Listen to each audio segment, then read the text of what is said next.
Hey everybody, today I'm going to be making this delicious broccoli and rice casserole. It's so easy, it's so delicious, and you can make it in probably 30 minutes and have it in the oven.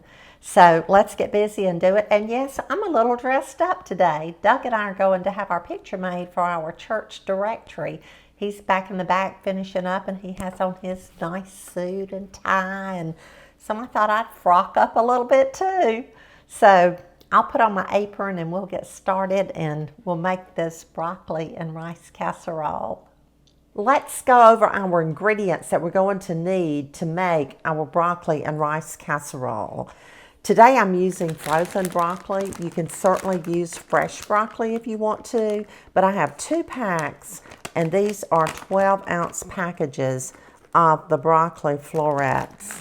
I'm using 2 of those, and I'll just cook those according to the directions on the back. I'll be using white rice. This is long grain rice. I like this brand, and I'm going to use 1 cup of uncooked. Again, I will cook this according to the directions on the back, and I always add a little more water to mine to ensure that it gets done and that it stays moist. I'll be using 1 can of cream of celery soup. This is a 10.5-ounce can. I'm going to chop up half a cup of onions, 2 tablespoons of butter. You can use salted or unsalted. And I'm going to be using Cheese Whiz. This is a 15-ounce jar, and I probably will use about half of it, but we'll see as we go along how much we need. So let's get started. Okay, we are ready to put our casserole together. I have pre-cooked our broccoli, and again, I cooked it according to the directions. I used 2 12-ounce packages of the broccoli florets. So, and then once I cooked them, I drained them in the colander. So I'm just placing them in my bowl. I pre-cooked 1 cup of dry white rice. So I'm going to add that. Now, if you don't want quite as much rice in yours, then you just cook less rice. But I'm using a cup of white rice that was uncooked rice. It cooks out about 2 cups of rice. So I'm just going to go ahead and start mixing this around to get it started. Oh, this is going to be good, y'all. It's going to be so, so good. Next, I'm adding our onions. I used half a cup of chopped onions and 2 tablespoons of butter, and I sauteed the onions in the butter.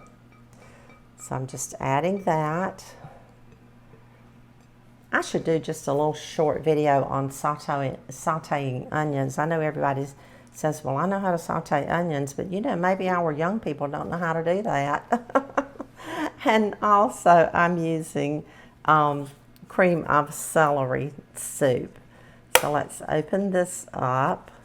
And I've got on my glove. I think I'll take it off. I was chopping those onions, and I just kept it on. So let me see if I can lift this up here. There we go. Okay, this is cream of celery soup. See how easy that comes out when you punch a hole in the bottom. And next, we're going to add our Cheese Whiz. I'm going to use about, I think I'll use about maybe a cup. I'm just going to kind of guesstimate this. So I'm just dipping this out. I'll use a cup would be about half of it. That looks like about half, maybe a little more than a half. So that's what we're going to use with that. And I'm going to go ahead and start kind of mixing the soup and the cheese together, just like that on top. Kind of get it blended in before I start really incorporating the other ingredients. And I'm going to go ahead and get my spoon We could use a spatula to mix this. I need to buy me a plastic spoon, a big one, because I like to use a spoon to mix things around. But there again, you could use your spatula if you wanted to. So you can see this is looking good. It's smelling good. It's already hot. The reason that I like to saute my onions, it just kind of gives them a head start in the cooking process. So we're just mixing this around. And I have preheated our oven to 350 degrees. And I have sprayed a 9x13 baking dish with a non-stick cooking spray. And now our casserole is ready to go in that casserole dish. So let me just bring it over. Move that and clean everything off. You know, we have to have space when we're cooking. Have to have space. Okay. So now here we go. Now this is so quick and so easy. You could probably cook this in an 8x11 baking dish if you wanted to. But I just chose to use a 9x13 this morning. Now, if you wanted a little extra cheese when it comes out of the oven, you could just sprinkle a little cheese on top of it to give it a little bit more color. And I may do that. I may grate some cheese, and when it comes out, put just a little bit of cheese on top. But it is beautiful like this. It's going to be delicious. And it's ready to go in the oven just in minutes. So there you have it. A broccoli and rice casserole. I'll see you when it's done.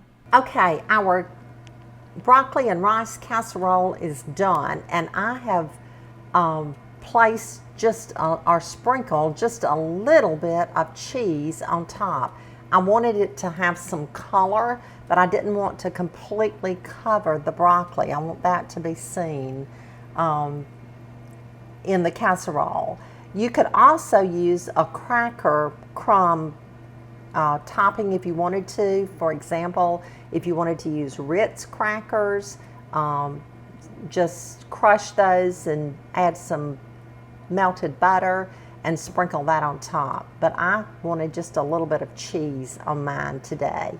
Okay, it's taste time, and I've dipped out some of this delicious casserole. We're going to taste it before Doug and I have to leave real quickly because I wanted you to see it, and I love the cheese on it. Now, like I said, you can put a cracker crumb topping on it if you want to, but I just prefer the cheese. So here we go. Look at that.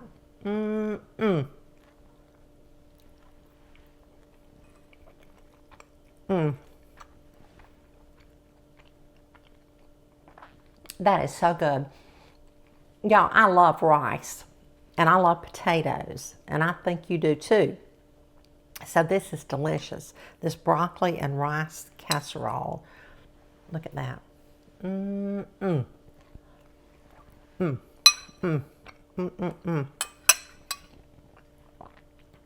I hope you'll share the recipe. Thank you for joining me today.